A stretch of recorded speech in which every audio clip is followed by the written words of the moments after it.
Hey everybody, welcome back to Sounds Like a Drum, Cadence Independent Media production. Today, we are exploring integrating bongos into the drum set, into our beats, into our fills, spicing everything up.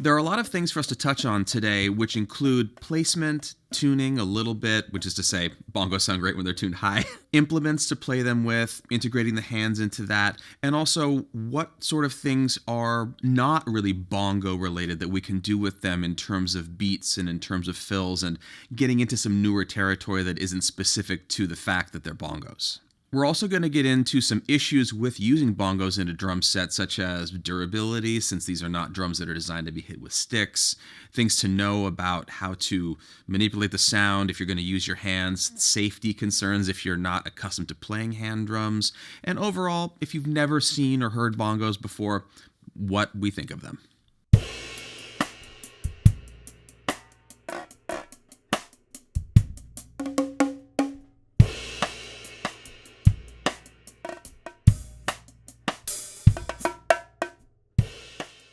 Now, for viewers that are unfamiliar with bongos or the sound of bongos, we'll do a quick little demonstration of what they sound like and how they behave.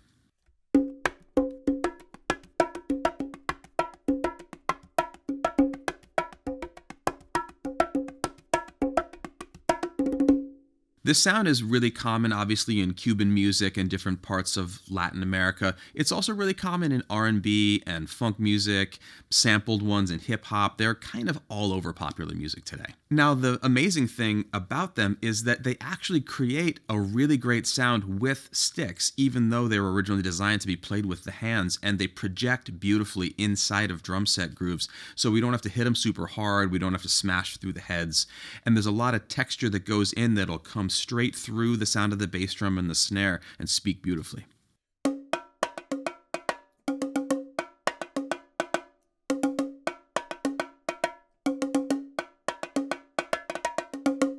We are putting the bongos directly in front, sort of in lieu of a rack tom in that area, because that's an easily accessible place from the snare drum, and it's actually accessible also with the left hand, even when we're playing the hi-hat, because we have the hi-hat raised up a little bit, and the bongos are living a little bit lower than we normally would have a rack tom. We're also going to go through having them away from us in this manner. Also, if you may have seen anyone playing on the internet or live where they set them directly on the bass drum again straight away, versus setting them up horizontally in front of us more like a pair of toms.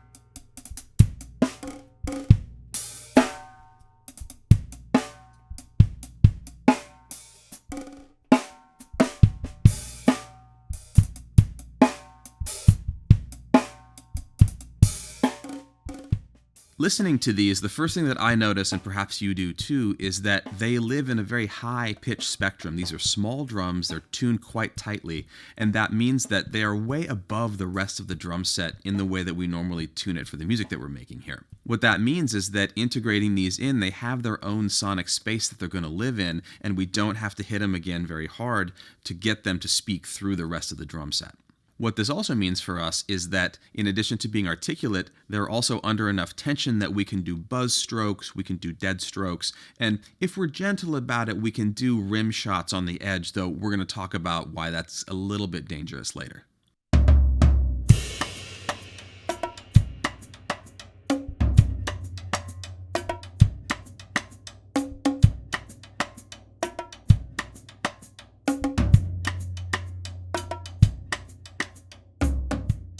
The nature of their tuning is also great for integrating the hands into these grooves if you want to use one stick in one hand, or if you want to move back and forth between using implements and just using your hands. Furthermore, because these are rawhide heads and they have some texture to them and are under a tremendous amount of tension, the implements that we do use are going to sound significantly different from one to the next, and also significantly different than if we're playing on the rest of the normal drum set.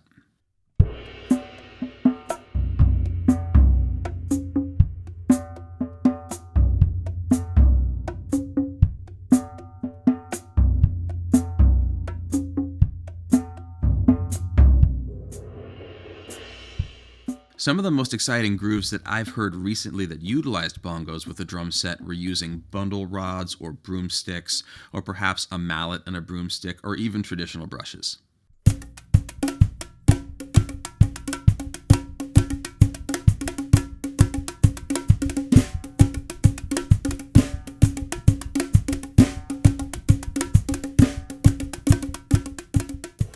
In terms of physically integrating them into the drum set, the three options that we're thinking about today, two of which are present, is setting them directly on top of the bass drum,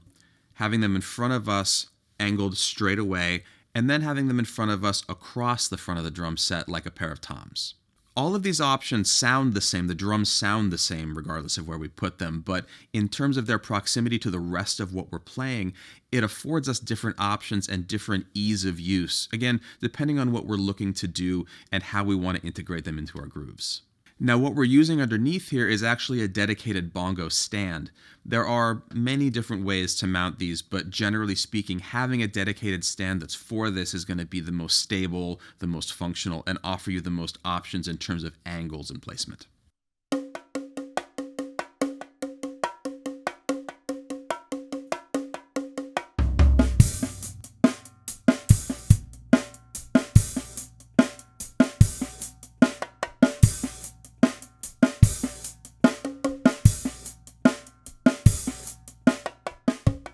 As far as mounting them directly on top of the bass drum goes, on the one hand, this is super convenient because we don't need an extra stand and we can just set them right on there and reach out and play them.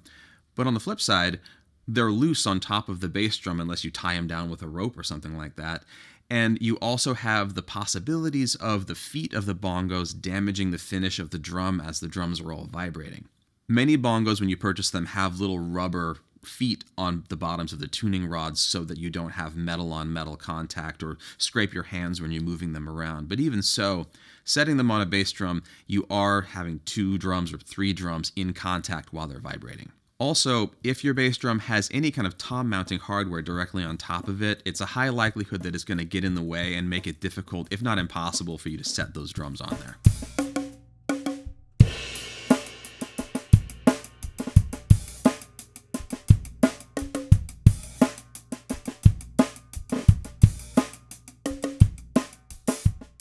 Now that we've gone through the sound and the integration into the kit, it's time to talk about things to be concerned about when we are putting bongos on the drum set and playing them. Thing number one is these are rawhide heads on this set of drums, and a lot of them do come with rawhide heads. These are not as durable as synthetic, and we do need to think about the fact that if we're really wailing on them, we're going to damage these heads, and if we want to replace rawhide heads, that is expensive no matter how you go about it. So if you love the sound of the rawhide heads, we need to be careful with them. And alternatively, there are many companies that offer synthetic heads for bongos that will be much more durable and a much lower price point if you do need to replace them. It's important also to keep in mind that if you're replacing rawhide heads, they are fitted to the drums when you get them replaced. But if you're getting synthetic heads for your bongos, be very judicious about measuring the size of your drums because not all bongos will fit the standard synthetic heads that are on the market. The next thing to mention is rim shots. These drums are not set up the same as a traditional snare drum, for instance. If you do a rim shot on a bongo, you're actually striking the bearing edge because the rims themselves are recessed past it. If you strike rim shots on the drum, you're going to end up damaging the bearing edge, you're going to damage the heads, and you're going to shorten the lifespan of those drums for sure. If you want to get a sharper sound than you're getting from hitting the center of the drum, you can try a stick shot or hit it a little bit harder, but suffice to say, we want to avoid the edges at all costs.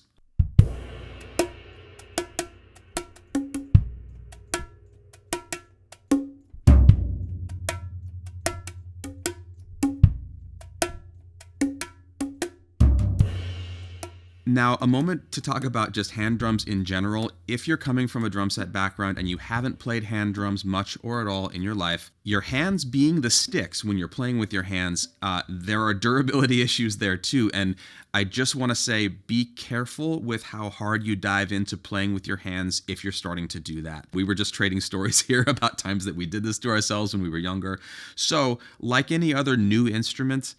take your time, go easy, and if you're having any pain at all, stop what you're doing, let it recede, and then dive back in, because in this case, like many, Pain is not a gain at all.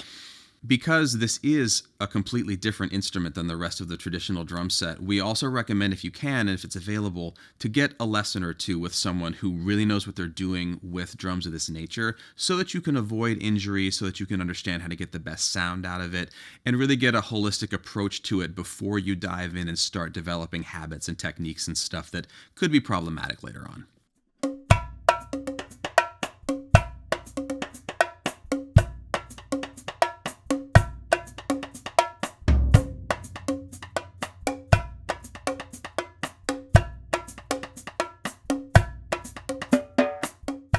In terms of tuning, like many traditional instruments, there are lots of opinions about what the right or correct pitch range and intervals are for drums of this nature. In terms of using them with a drum set, the main thing we need to keep in mind is that if they're tuned higher, there's going to overall be more durability to the heads than if we go for lower tunings, because they're going to be more resistant to the impact. There's nothing wrong with tuning them lower or tuning them to whatever pitch you prefer within a drum set context, but bear in mind that the higher you go, the better off you're going to be in terms of the impact from the sticks, and they're also going to cut through the mix a little bit better. One other note about bongos, and actually most any drum that has a rawhide head on it, if you were with us for calfskin snare heads, we talked about this then too. In between using them at tension, release the tension on the heads, because these are natural fibers. They're going to stretch out over time, and they're going to essentially fail faster if we leave them at tension when we're not using the drums. They are susceptible to humidity, they are susceptible to dry air, they're susceptible to a lot of different environmental things. So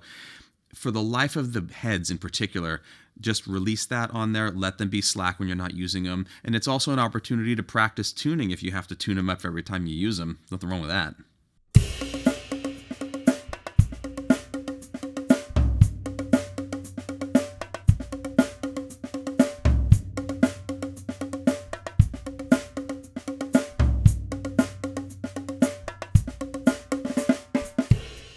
There are a lot of drummers that we can look to for inspiration in terms of how to integrate these into our grooves that go back quite a ways. Billy Martin was the first person that I saw bring bongos into his drum setup, and since then I've seen Chris Dave do it. One of the younger guys that we love, Brody Simpson, has been making some great videos on Instagram and elsewhere on the internet, bringing them in there, and in his case in particular, affecting them in amazing lo-fi, funky, twisted, modern ways. In the end, we can do whatever we want with these, provided that we're digging the sound, which we definitely are today. And it doesn't stop there. There's all sorts of post-production and different sorts of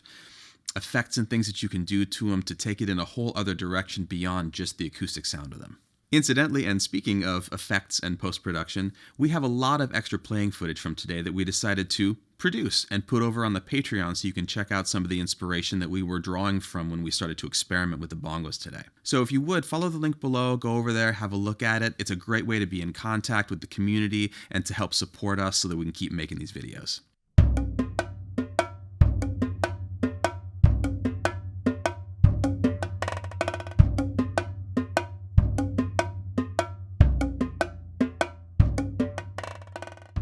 In the end, this is a wonderful and not terribly expensive way to bring a little bit of traditional percussion into the drum set that we can also play with sticks, bring into grooves that we're already playing, and then if we want to, affect it afterward and take it off into the stratosphere. And you don't need the finest bongos in the land, especially if you're primarily playing them with sticks. You can get whatever you want, because just like everything else we do here, it's just about the sound and seeing if you like that sound integrated into your setup. And as always, please like, comment, subscribe, and follow the link to the Patreon so you can hear everything else that we made today and the affected versions of it as well. And we would also love to know if you use bongos in your set, what brought you to that, or frankly, any other of this kind of percussion, because it really is a beautiful way to expand the sound of the drum set without having to start from scratch.